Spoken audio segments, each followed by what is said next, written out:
कोथरूडकडे जाणारा रस्ता आहे, बावधन ते कोथरूड, म्हणजे प्रथमेश शिराईटच्या अलीकडचा जो रस्ता आहे तर तिथे आहोत. आणि तिथे आपण बघू शकतो की खडकांमधलंच पाणी येत आहे.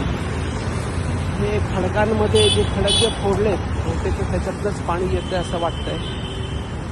तर एवढी मोठी पाईपलाईन आणि एवढी जर पाणी गळती होत असेल तर, आणि ही दररोजची पाणी गळती, इथे मग बावधनकरांना पाणी मिळणं पण अवघड होईल. हा रस्ता जो येतो आहे तो चांदणी चौकातनं कोथरूडकडे जाणारा हा मार्ग आहे. आणि तुम्ही इथं बघू शकता की इथे किती मोठ्या प्रमाणात दरड कोसळलेली आहे.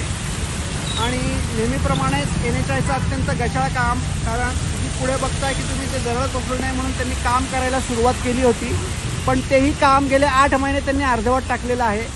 आणि ही जर जाताना हा वाहता रस्ता तुम्ही बघू शकता, रात्रीचे आत्ता 10 वाजलेत आणि तरी एवढी गर्दी आहे. आणि त्या याच्यामध्ये जर ही दरड कोणाच्या माणसाच्या अंगावर कोसळली, कुठल्या गाडीवर कोसळली, तर याची सर्वस्वी जबाबदारी ही NHIची असेल.